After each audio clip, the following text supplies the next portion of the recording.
following program is brought to you in living color. You are listening to The Liberal Grouch.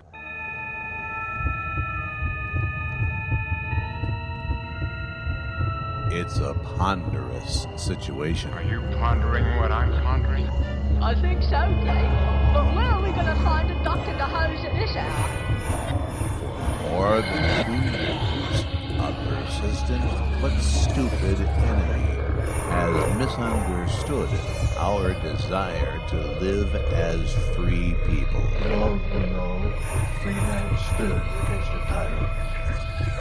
Few stood against many. For more than 2 years, they've tried to silence those of us who believe that America is a nation of freedom for all, not just the privileged, not just for those who can afford justice. Yet, the enemy continues to misunderstand our motives. Are you pondering what I'm pondering? I think so, Blaine. But there's still a bug stuck in here from last time. They fill the blogosphere with lies and misinformation. Where can one turn for the truth? This is where we hold them! We will fight them. This is where we fight! We will struggle until the end. Give them nothing, but take from them everything! We are not concerned with personal comfort. This is Sparta! We will fight until the enemy realizes our thirst for justice cannot be quenched. Ready your breakfast and eat hot. But tonight, we dine in hell! We will leave the right-wing, lick-spittle mob of hypocrites dazed and confused. Are you pondering what I'm pondering? I think so, Blaine. But what if the chicken won't wear the nylons? Truth will overcome lies the way the light of day overcomes night. This I vow, for I am the Liberal Grouch.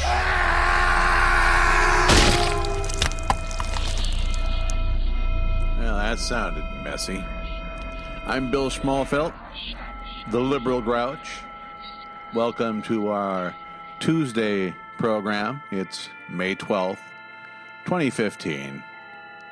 And I'm afraid I'm going to be a little bit harsh today. I'm afraid I'm going to have to call some people out for their mindless cruelty. Nobody seems to know how to be mindlessly cruel like a conservative. You've heard me go on and on and on about these people that you don't know and that you never will know. But chances are, if you're a liberal, you know people like this. A little background first.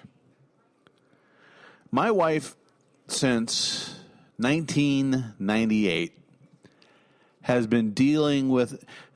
This is how long she's been dealing with it. The name of the disease has changed since she was diagnosed with it. It was called scleroderma. Now it is known as, her variant is known as limited cutaneous systemic sclerosis.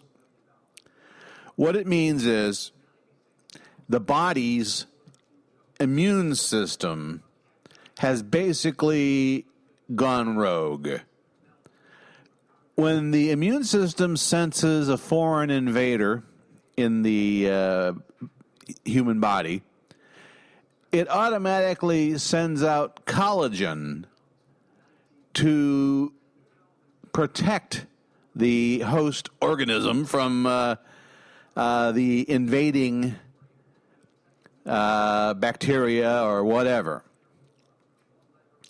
In the case of people with this condition, it starts recognizing actual healthy cells as invaders and starts coating them with collagen. In the early stages of, we'll just call it scleroderma for, that's the word I know it by.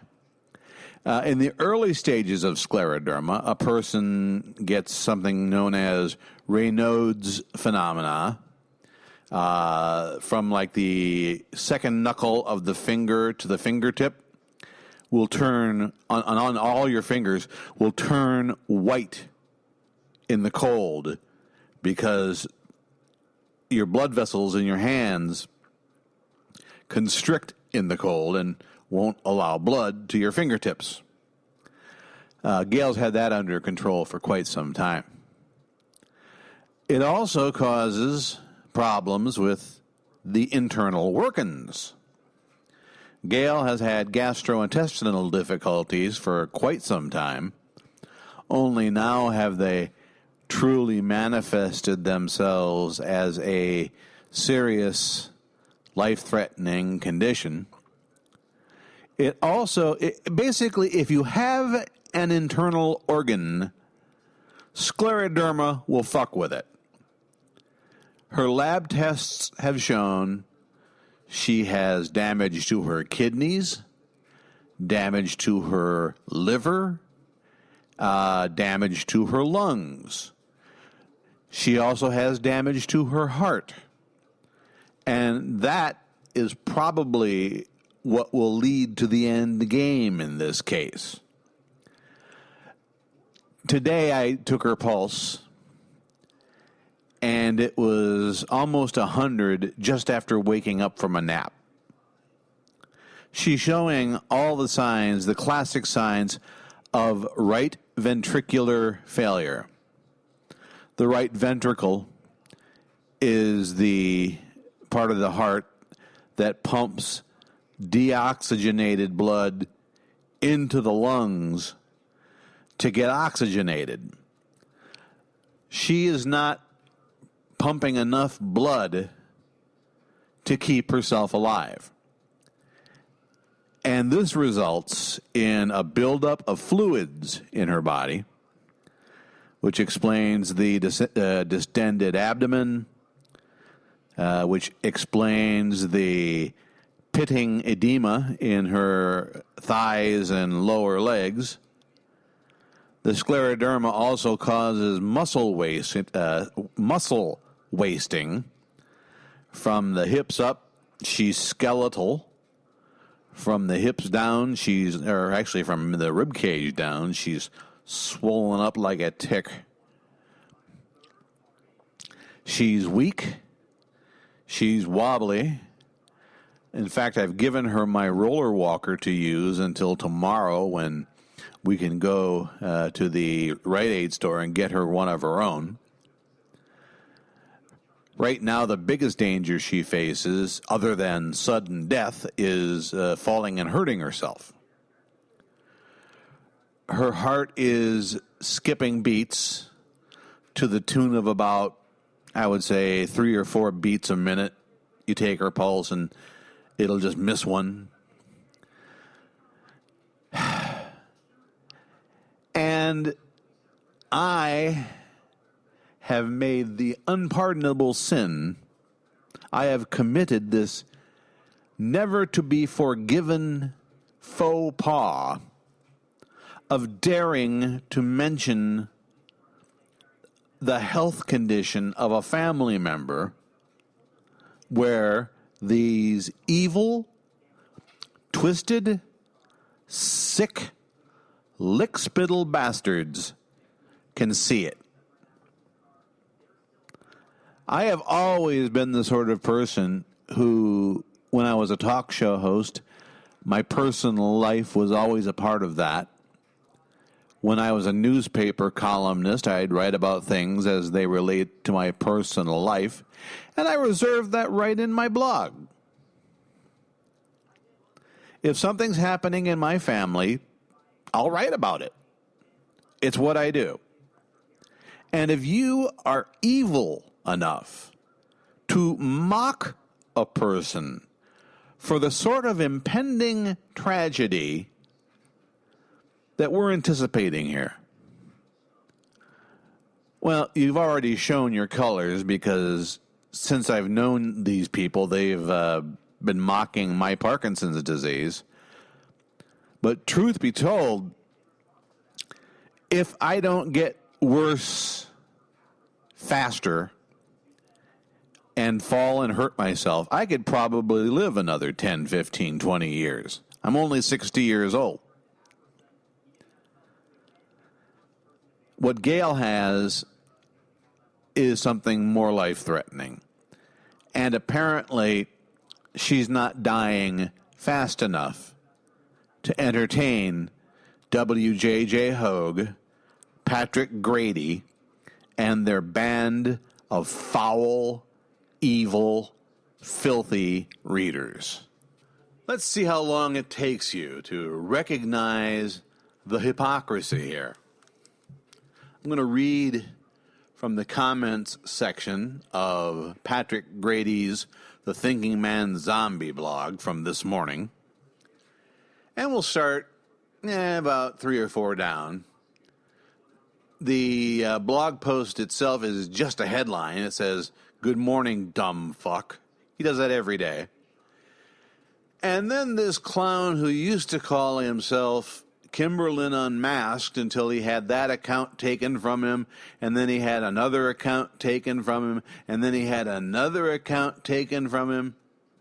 Remember the old Mystery Science Theater 3000 show where they'd show a bad movie and you would see silhouetted the backs of these robots and a person who were watching the movie, and they'd make comments throughout? They have a picture of one of the dancing hippos from Walt Disney's Fantasia. And the character that's supposed to be Aaron Walker says, "Mr. Bill certainly seems to love dancing." Ha ha ha ha ha ha. A fat joke. Ha ha ha ha ha ha. When you got nothing else, you resort to the fat jokes. Ha ha ha ha ha. So, I figure what's good for the goose. I took a picture of W.J.J. Hogue's son that he sent me 2 years ago of him glowering at me, cleaning his gun. And the kid's, he's 20-something years old? He's got to be near 400 pounds. I superimposed his head over the hippo. And I wrote, "Fix it for you." And in the word balloon, I have Walker saying, "John, is it just me or has your son lost a lot of weight recently?" Ha, ha, ha, fat joke. They can take it, they can dish it out, but they can't take it. And then I wondered on Twitter why these people who call me fat are such lard asses themselves by and large. Or if they're not, they have children who are fat little piggies, like Hogue, like Nancy Gilley of Groton, Connecticut, the library griffin. And then they've got the temerity to mock my wife. They do this because they know that's how to hurt me. You make fun of me all damn day. I don't care. Leave my wife alone. Howard Earl, whose avatar is a picture of my wife the day after she had throat cancer surgery, doctored to make it look like she has been a victim of domestic abuse, writes, "He's just marking time until his beloved shits herself again and he can announce it to the world." Sweet, huh? And then Nancy Gilley, the library griffin, writes, "If his wife is slipping away, losing control of her bodily functions, and can do nothing except sleep, who mailed the forms to the court? His stepson? Or has her condition not deteriorated as much as he'd want us to believe?" Why would I give a fuck what you believe? Ask yourself that question. Why? What benefit is it to me that you believe a fucking word I say? Then Dave Alexander, who works at a radio station in North Carolina, why has he not called an ambulance? No, seriously. Well, I can answer that. Because there's nothing a hospital could do that we can't do here at the house. And here, she's comfortable. Here, she's waited on hand and foot. Here, I'm taking care of the things I can take care of. My stepson is taking care of the things I can't take care of. And Gail is free to relax on the couch. And this evil hate harpy, who I only know as Grace 3G, and God, would I love to know her real name and address so I could drag her skanky ass into court.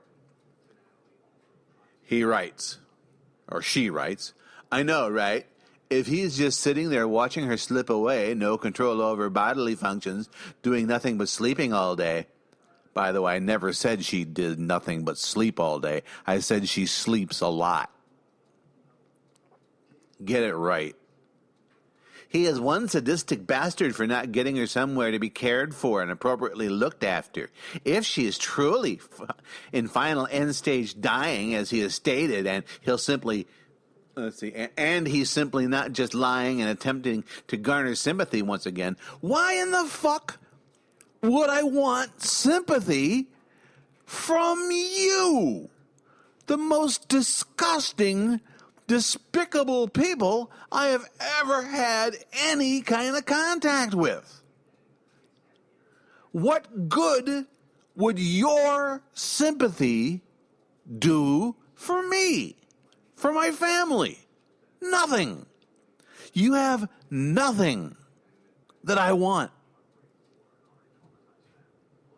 I know of many people who have chosen for their loved ones to go through the last weeks and last weeks and months of their lives at home and eventually pass away there. Yeah. I don't make that decision. Gail makes that decision. As long as she's capable of making decisions, she makes the decisions. She does not want to go to a hospital, as I said, because there's nothing they can do for her there that we're not doing here. But with all of Bill Spoffelt's Stage 11 PD talk, he has asserted time and time again that he's pretty much helpless. I've never said I'm helpless. When have I said I'm helpless? You see, you create a meme in your sick, twisted little mind. And that meme becomes reality. And you react to the real world filtered through that meme. That meme is not my creation. It is yours. He has claimed he can barely take care of himself, so how in the hell is he caring for a dying woman? Well, right now I'm doing the laundry. Earlier today I managed with my poor weak little fingers to dial a telephone and order pizza. I swept the front porch from these little propeller seeds that are falling all over the place. I mean, Jesus. Is she drinking enough fluids? Yes, that's part of the problem. She's not expelling fluids. Is she eating? Yes, but it's none of your goddamn business. Is she being kept clean, as apparently she's too bad off to care for these things herself?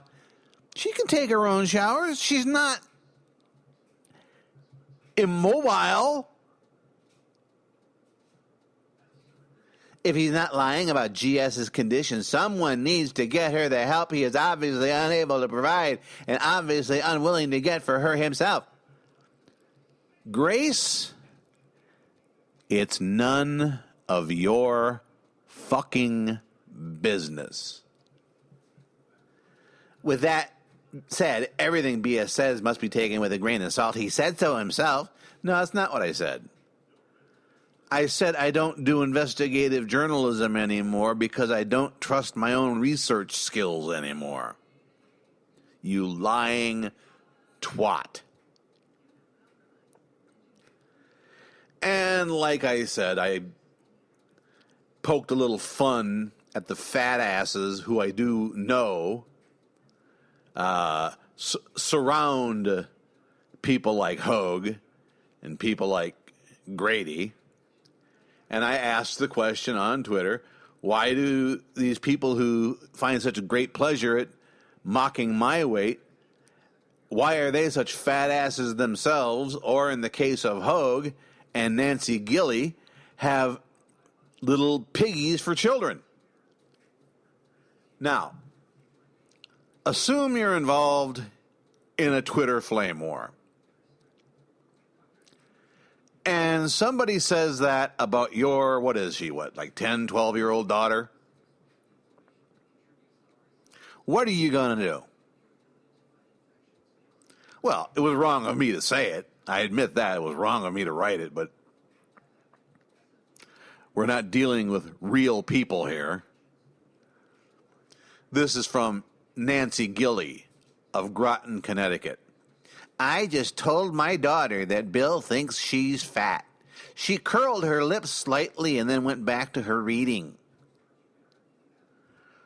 What kind of fucking monster of a mother are you, Nancy Gilley?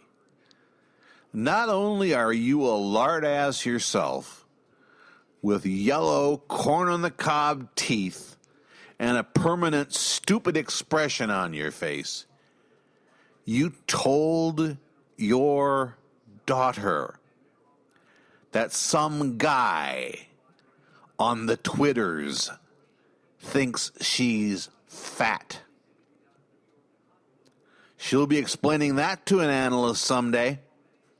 Great job, Nance. Mother of the Year. Why don't you tell her I think she probably smells bad, too? And now, here comes the hypocrisy. So now Bill is attacking the appearance of children? He's stooping to new lows while claiming the moral high ground? I'm sorry, but attacking children by going after their self-esteem is outrageous. I didn't go after the child's self-esteem. I went after the mother's self-esteem. It was Mom who went tripping into the bedroom to tell her little pork pie daughter that some guy on the interwebs thinks she's fat. And then Grace again, attacking women and calling them stupid and twats, going after children and attacking their appearance and calling them names. What do you guys do all day to me? Didn't a fat joke start all this?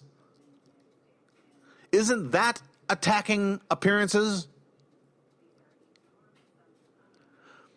You guys love pointing out the fact that I don't have the best of relationships with my natural-born children. How come that's okay?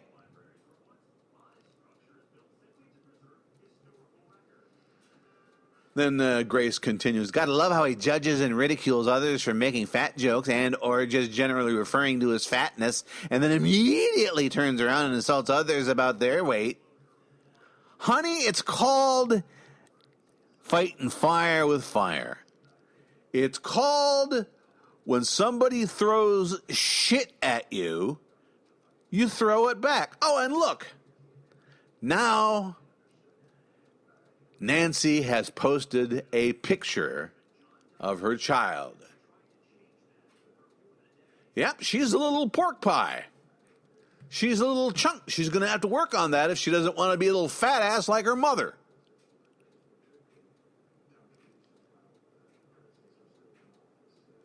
And then somebody says, I see many countersuits and restraining orders in somebody's future. Yeah, against you guys. I know your addresses, some of you. And when I'm done with Hogue, when I'm done with Grady, when I'm done with Eric P.W. Johnson, we'll move on to the rest of you.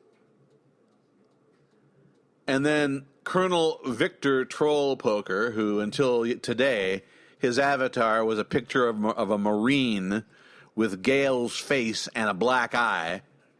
It sounds like he's really losing it. Somebody needs to call Adult Protective Services. Gale may be in real danger. Yeah. You're really concerned for her, aren't you, Victor? You and Howard Earl with your avatar pictures. The rest of you with your jokes about pants shitting and all that other stuff that you throw out there because you feel so superior. Your boss, WJJ Hogue, has a losing streak against me that's about to get even longer. On Thursday, he faces Brett Kimberlin to answer a peace order charge, which may end up with him being an adjudicated child stalker. But you're all just so superior. It's okay to mock me. That's fine. But when I take what you throw at me and throw it back at you, that's harassment. That's stalking. That's evil. Bullshit. That's hypocrisy. And it's no different, except that it's getting worse than what I've been dealing with for about 2 years now. I tell you what, Nancy, I only trust that cabin boy as far as I could throw him. Well, that wouldn't be very far.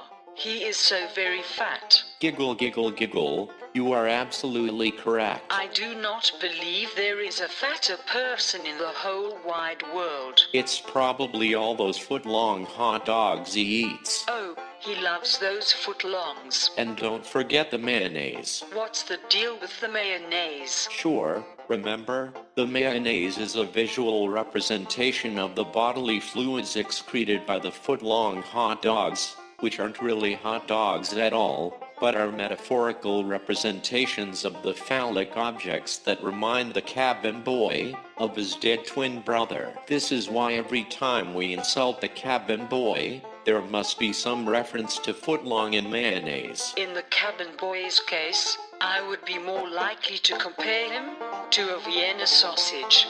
Now that is world-class humor.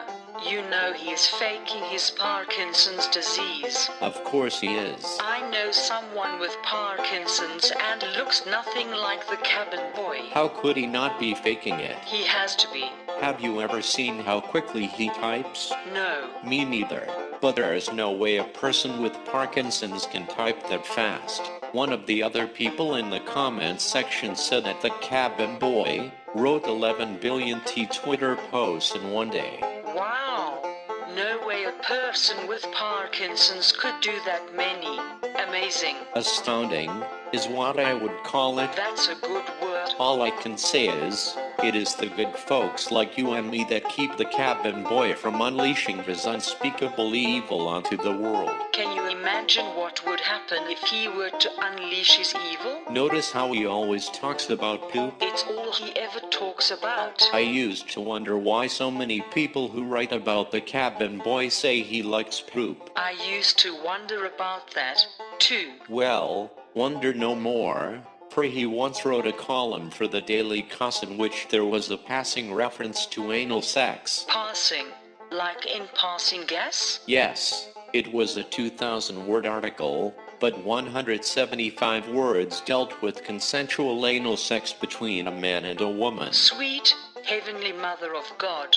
Is that all the man can think about? I believe that to be the case. Sometimes you have to really read between the lines, but it's always there. Even if you have to make it up. Ha ha ha ha Ha ha. ha ha. Ever wonder what we'd do for fun if we didn't have to keep a constant eye on the cabin boy? No, I cannot imagine that. Like guardians to the corridors of hell? It is our job to ensure the cabin boy never knows a moment's peace. That is true. And when he dies, I plan to find out where he's buried, set up a lawn chair, and stare at the grave just to make sure he stays in there where he belongs. His Parkinson's will kill him shortly. Oh yes, he will be dead soon. I can hardly wait. He has Parkinson's dementia, you know. How do we justify saying he is faking his Parkinson's and then claim he has Parkinson's dementia? That's none of our concern. The official doctrine is, the cabin boy is faking his Parkinson's disease, and that's because of the Parkinson's disease dementia he has. Hey, I'll believe it if I'm told to. Yes, some questions are better left unasked. Some words are best left unspoken. You are correct. You are correct. No, No, you are. you are. No, No, you are. you are. No, No, you are. You are.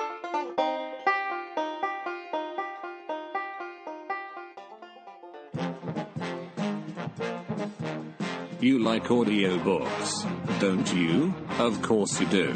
It's all the pleasure of reading, without the time-consuming strain and hassle of holding a book. And, by strain, carpal tunnel syndrome, who needs that? This is why audiobooks have become so popular. Your genial host of this program, Bill Schmorfelt, has audiobooks you can purchase. Put on your parky face. Read by the author, is the telling of Bill's experience with Parkinson's disease. I Killed Osama and That Hussein Fella Too is a rollicking comedy fiction about a disgraced truck driver and his penchant for telling tall tales. The Miracle Boys of Slowpoke, Iowa is about two special brothers who don't know how special they really were. Baby's first book of socialist propaganda is a tongue-in-cheek storybook for progressive children. These books are brought to life by the considerable vocal talents of professional voice actors, David Winograd and Robert Armin. You can find these books on iTunes, Amazon, Google Play, and on Audible.com. And coming very soon, a play Bill wrote with his late twin brother has been brought to life as a radio play. Be watching for news about End Times, a comedy in 2 acts. Coming soon. Audiobooks. No trees were killed in the production of these titles.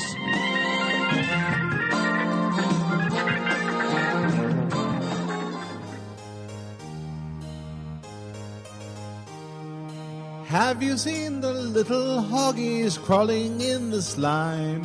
Sad for all the little hoggies running out of time. Paying for your crime can lead to butt hurt.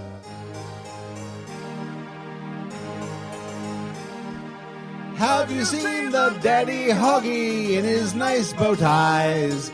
You will find that daddy hoggy's running out of lies, nearing his demise in profound butt hurt.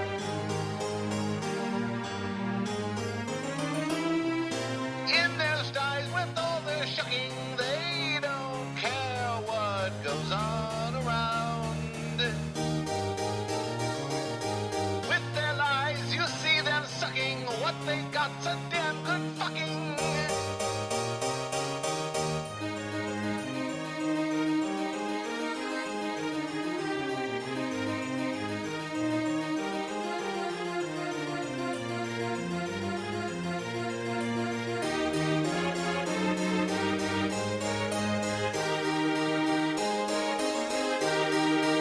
Everywhere there's lots of hoggies with their hoggy lies.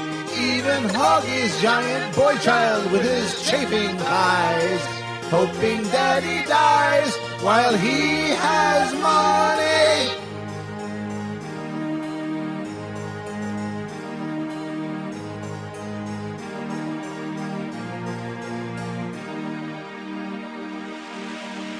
One more time.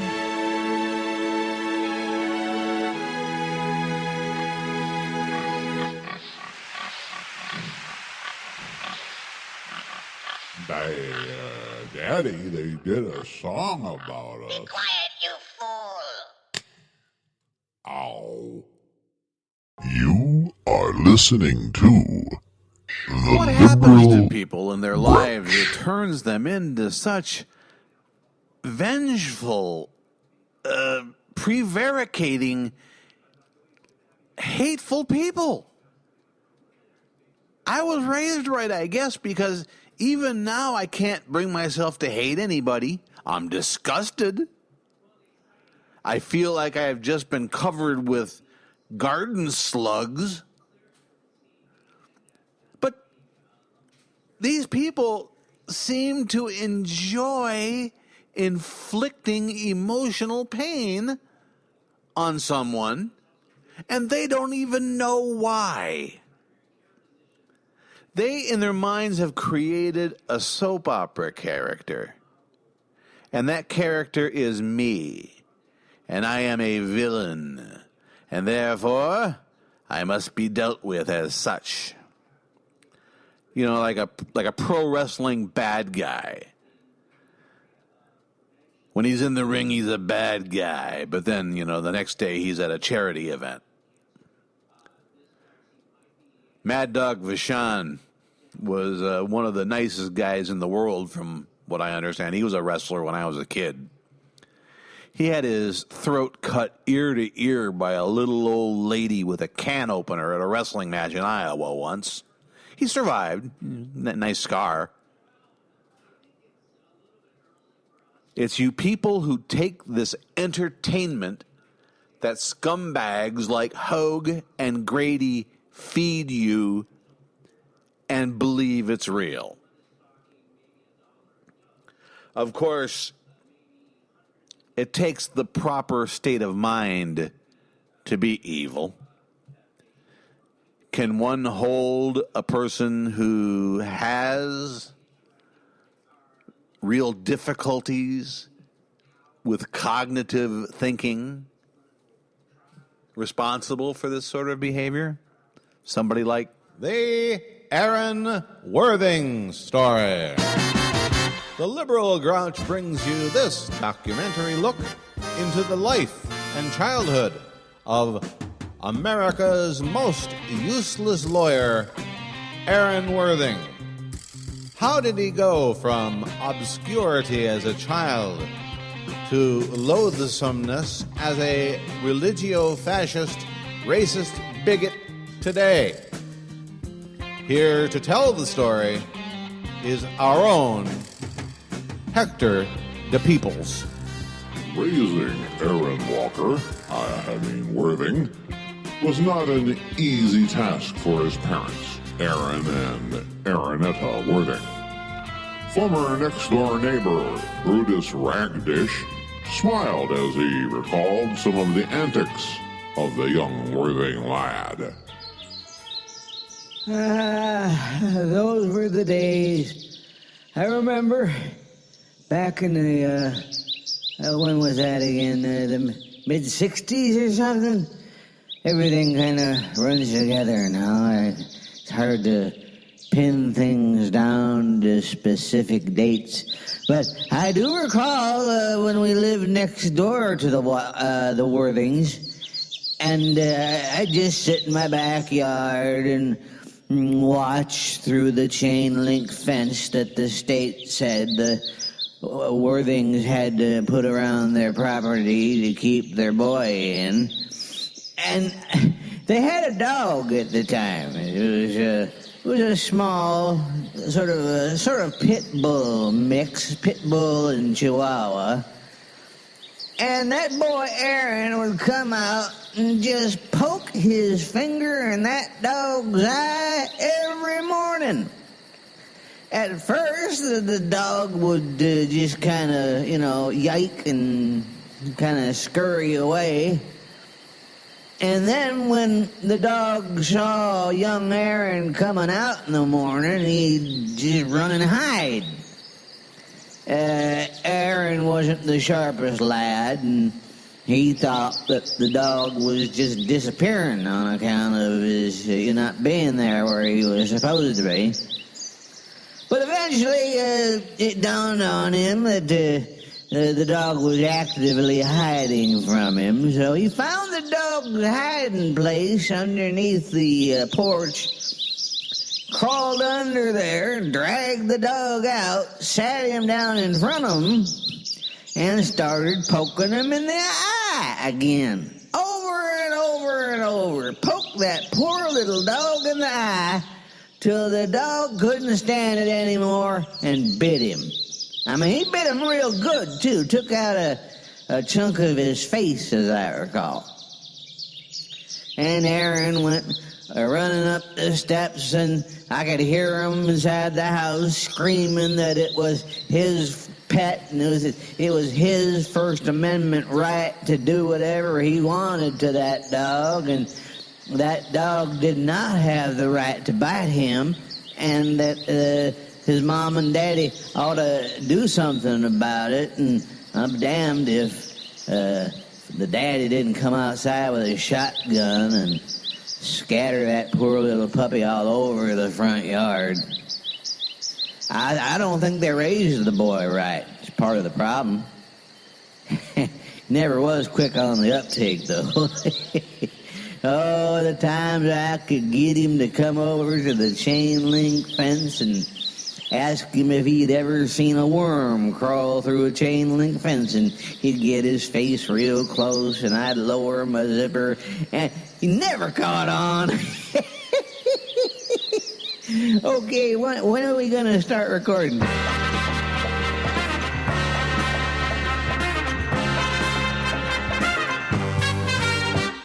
By the time he reached middle school, it was clear that young Aaron was not like the other boys. In addition to his other defects, Aaron was unable to use his right hand since he was never quite able to grasp the concept, stove hot, don't touch. According to emergency room records, young Aaron was a patient in their treatment facility 27 times between the ages of 3 and 14. Dr. Anderson Sykes was a young ER resident at the time. Well, you know, the first time it happens, you think it's probably just an accident. But then when it starts happening over and over again, you start to suspect child abuse. I think it was like the 6th time they brought in young Aaron within the span of 3 months that we finally had the child welfare people investigate the living conditions at the Worthing residence. Swear to God, they had the social worker sitting in with the family the whole day, and the Worthing parents stood by the whole time. And Mrs. Worthing was making a skillet full of hamburger helper or something, and young Aaron, he just kept walking up to the stove, and before he'd get there, his mama would say, "Aaron, stove hot, don't touch." And he'd look back at her and give her this defiant glance like, "I ain't gonna bother me this time." He'd reach out and he'd grab the red hot burner on the...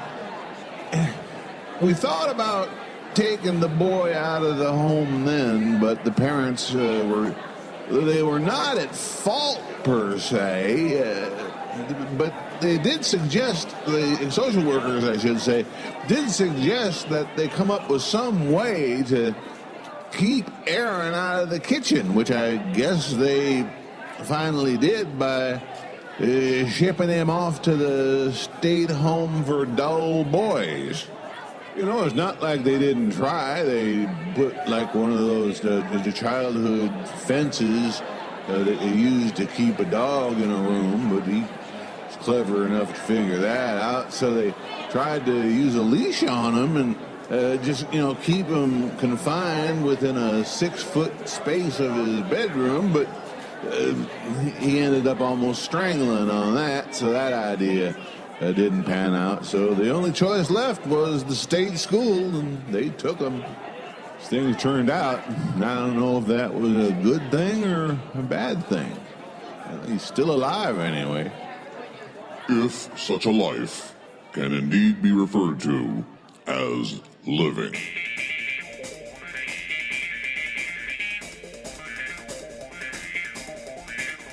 On his 14th birthday, his parents told young Aaron that they were taking him to a birthday party at a local ice cream parlor. But there would be no ice cream for young Aaron that night, as the trip would not be the short drive to an ice cream parlor, but the long drive to the Manassas School for Dull Boys, now known as the Manassas School for Boys with nowhere to go but up. It took a while, but we were finally able to locate one of Aaron's classmates, a lumpy, middle-aged man nicknamed Target, who was employed as a mop boy in a New York City adult bookstore. He spoke to us. Yeah. The thing I remember most about, what was his name? Aaron? Yeah. The thing I remember most about him was his nickname. Yeah, the other guys, they give you nicknames if you're not big enough or strong enough to not have a nickname.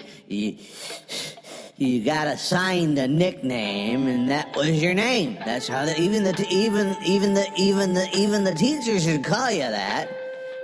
Mine was Target because the other boys would use me to calibrate their their urine streams, and they just called Aaron Toilet.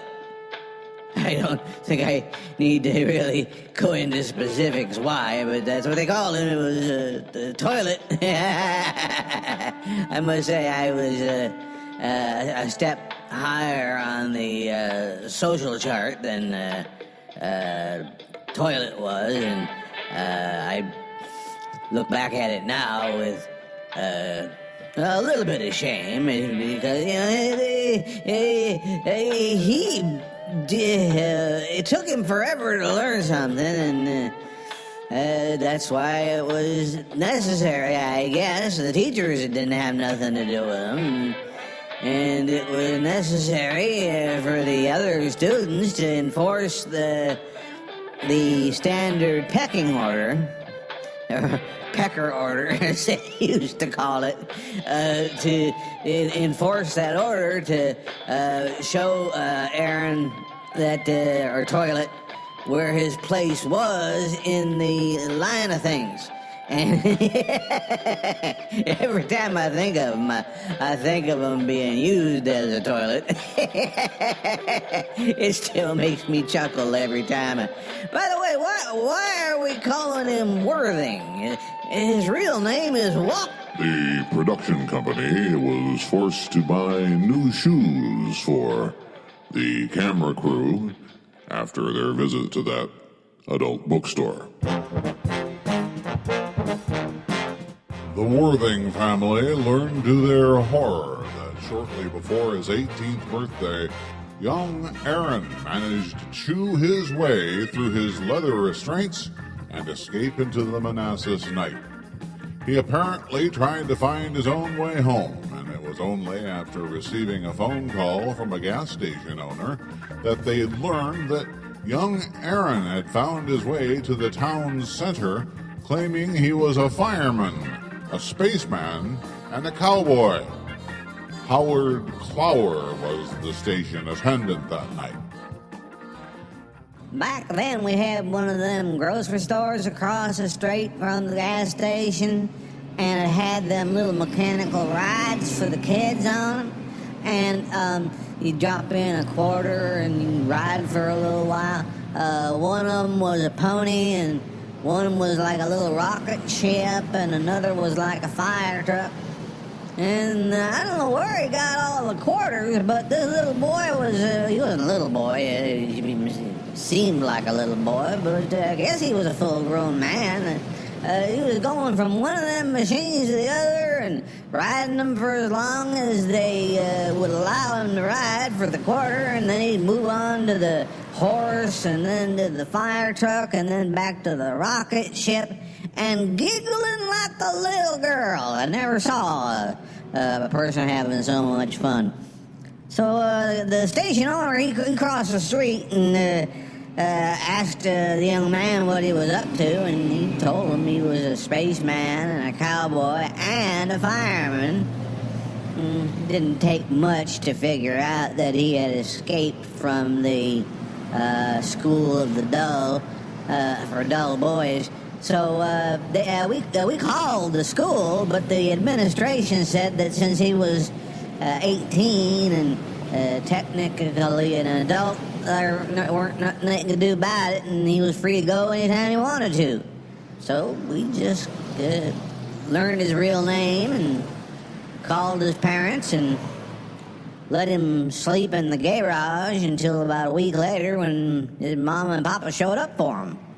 But this was the beginning of bigger and better things for young Aaron.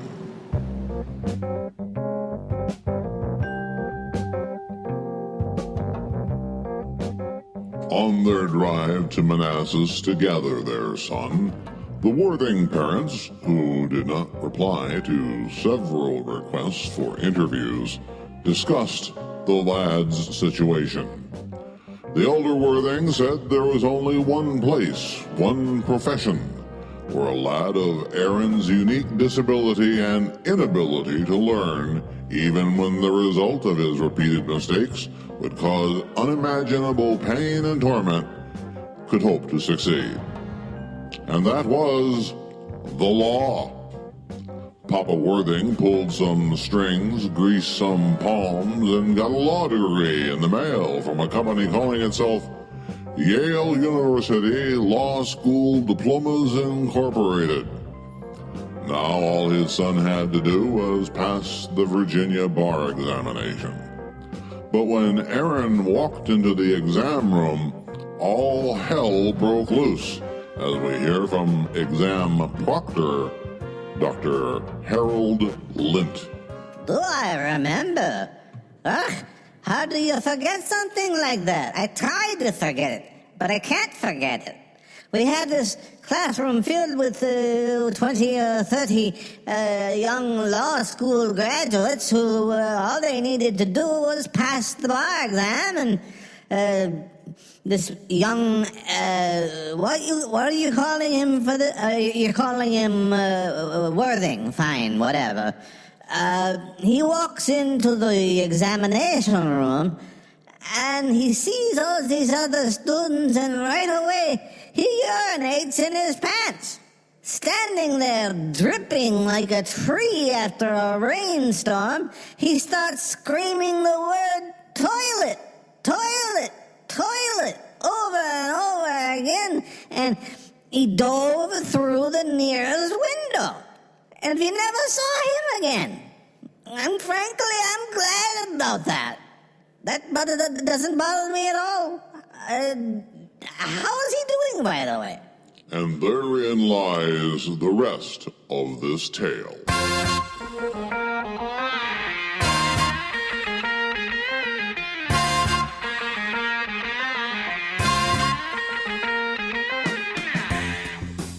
Papa Worthing was not a man to be denied something he wanted.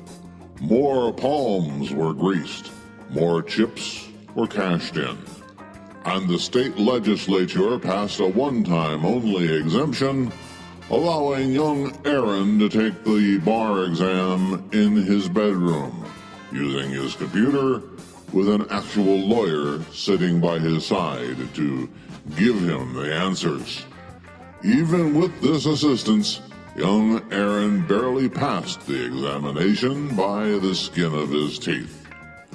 The elder Walker found his son a job as far away from a real courthouse as possible as a compliance attorney with a nearby home health care corporation.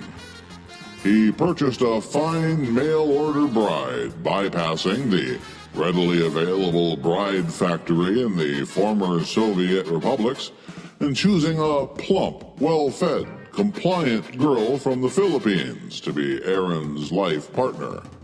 If Aaron should someday have sex with his wife, they may, in fact, produce grandchildren. But one thing would stand in Aaron's way, something his father couldn't pay his way out of. There is not enough money in the world to take religious bigotry from the heart of a religious bigot. Now unemployed, Aaron endangers his entire neighborhood, the entire city, by daring Islamic extremists to declare him fatwa-worthy. And, at long last, this boy who poked his dog in the eye until it mauled him, this boy who lost the use of one hand from touching the hot stove over and over and over when Mommy said no, this man who seems incredibly and absolutely incapable of learning a lesson or holding a job, he may have finally succeeded. For the Liberal Grouch, I am Hector de Peoples. Thank you for listening.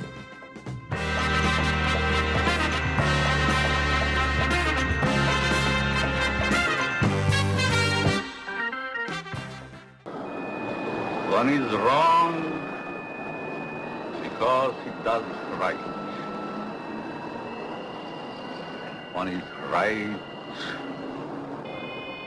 because he does wrong. Which of those are you? This is the Liberal Grouch.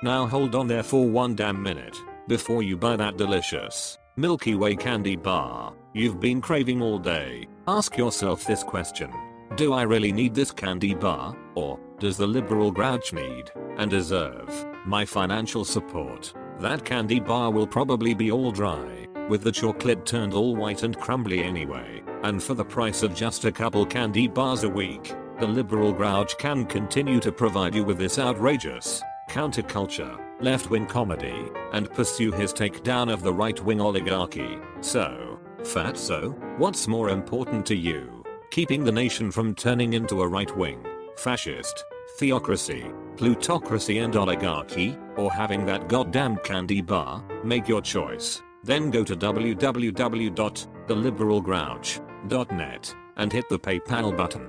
If you don't, that candy bar will taste bitter in your mouth. www.theliberalgrouch.net. Donate, or doom the Republic, just because you wanted to shove a Christ-forsaken candy bar into your gob. The choice is yours. Throughout America today, there are men who, sad to say, are not really men. Through no fault of their own, they were born without a vital body part that helps a boy become a man. Oh, sure, we're not saying that it takes a certain chemical in the bloodstream to make a person a mature adult male. There are people, brave people, who are as manly as can be, even though they don't have a drop of testosterone in their blood. But far too often, especially among men in the Republican Party or those who cling to right-wing views, we find people who are technically adults but are still quivering, cowardly little boys who cling to their mommy's apron strings. People who send taunting, angry tweets to people and then demand that your account be suspended if you respond. People like an adult male in his 60s, living in Westminster, Maryland, who uses the courts the way a boxer would use his fists. There's no lie he won't tell, no self-degradation he will not endure to punish the people he feels have wronged him, although we feel he is compensating for the horrible abuse he must have endured as a pimply-faced Poindexter who thought he knew more than everyone else in his school or university. People like an adult male in his 40s, residing in suburban Chicago, who is so afraid of a man with Parkinson's disease, this able-bodied adult male felt it necessary to resort to a weapon that victims, usually female victims, use to protect themselves against their abusers. This adult male from Palatine, Illinois, has spent God knows how much of other people's money to protect himself from a man who can barely raise his hands above shoulder level. And then there's people like adult male in his 30s living in Racine, Wisconsin, who throws dog poo at bigger, stronger people from under the front porch of his ramshackle house, then hides under the porch or up inside his mommy's skirt. Sure, we're all disgusted by people like that. It's a natural reaction.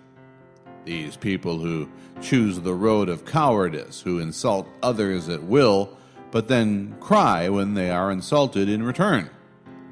But there's something we fellas can do to help these poor, spineless wastes of human life. Unlike women who are born with a set number of eggs in their ovaries, and once those eggs are gone, they go into menopause, a man's testicles continue to produce sperm and other male hormones well into their 90s. So the next time you renew your driver's license, ask for the proper form so you can donate your testicles to adult males like these.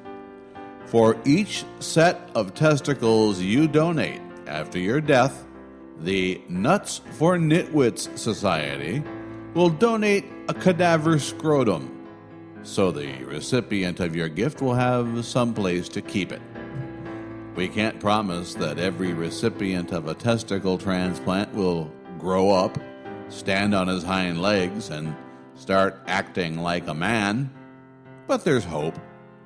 Fill out your form today and donate your testicles to the Nuts for Nitwits Society. Somewhere, an adult male is filling out a petition for an order of protection against a man who couldn't harm him even if he wanted to. Please, help him. And thank you.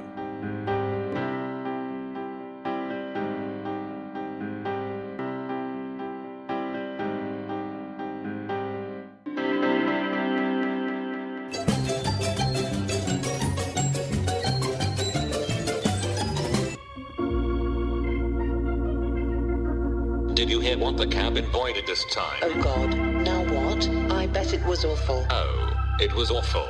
He's mocking a dead baby again. When is he not mocking a dead baby? But it's even more than that. What could be worse than mocking a dead baby? Somehow, he found out where the baby was buried. You're kidding me. He dug it up. O-M-G. Then, he went to the parents' house. All the way down in Texas? He had the baby in a box, wrapped like a Christmas present. Oh, the fiendish bastard. He did not. Yes, he did. Horrible. Just horrible. And then, when the parents unwrapped the box, I bet they were shocked and horrified at his monstrous deed, this monstrous cabin boy. And that's not all the monster did. What else did he do? He delivered a well-executed dropkick to the poor, grieving father. See? I knew he was faking his Parkinson's disease. I just knew it. Then, oh, I don't even want to think about it. As the father laid there, barely conscious on the floor. You mean the rug, right? They don't have a rug. It's a floor. Oh, linoleum. Anyway, he started to rip the dead baby in 2 pieces. No, he did not. Yes. Stop it. And then he started feeding it to the poor, groggy, grieving father. Holy Lord God in heaven. No, he didn't. Yes, he did. Stuff the little dead baby right into his mouth? Well,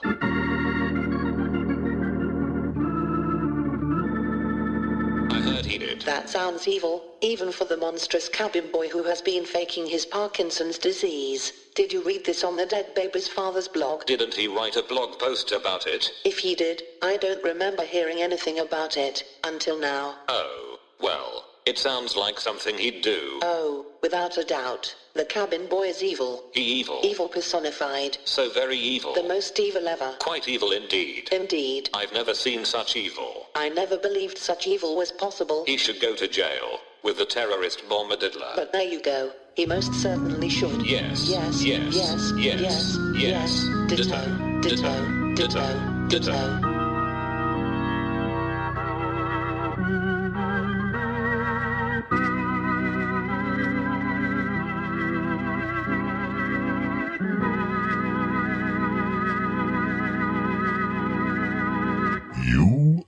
listening to The Liberal Grouch. Well, hi there. I'm the Liberal Grouch. And I'm not one of those evil grouches you hear so much about over there on the right wing. I'm one of those nice grouches over here on the left wing. And I'd sure like to be your friend. Wouldn't you like to be my friend? I hope you would. Why not come by my Facebook page at www.facebook.com/TheLiberalGrouchCast. That's all one word, you know. www.facebook.com/TheLiberalGrouchCast. And like the page, and I promise I'll like you a whole lot. Thank you. Now let's get on with our business. And that's about all the grouchiness I think I can muster up for one day. More disgust than anything else. I'm Bill Schmalfelt, and I invite you to visit our website, www.theliberalgrouch.net. That's www.theliberalgrouch.net. I tweet, for the time being anyway, until I get so disgusted with the service I just ditch it altogether, at GrouchyOLib. That's at GrouchyOLib. And you can join up on my Facebook page at www.facebook.com/TheLiberalGrouchCast. That's The Liberal Grouchcast. After the www.facebook.com/. So until the next time, remember, it's okay. We'll all be dead soon. Daily show CNN, GOP is not your friend. Christian right sitting tight and making other folks fight. When this heart Huckabee, no thinking, ass thinking. Watching for Sharia law, even in Arkansas. Kill a Muslim or a Hindu, what's the difference? Make a deal, fuck you. This means we lose. Nominee, not for me. Why choose? Testament, the lies. Offer me some respite, offer me quietude. I decline. It's the end of all days as we know them. It's the end of all days as we know them. It's the end of all days as we know them in these end times. These end times. Liberal Grouch is a copyrighted performance by Bill Schmalfelt, copyright 2015, all rights reserved.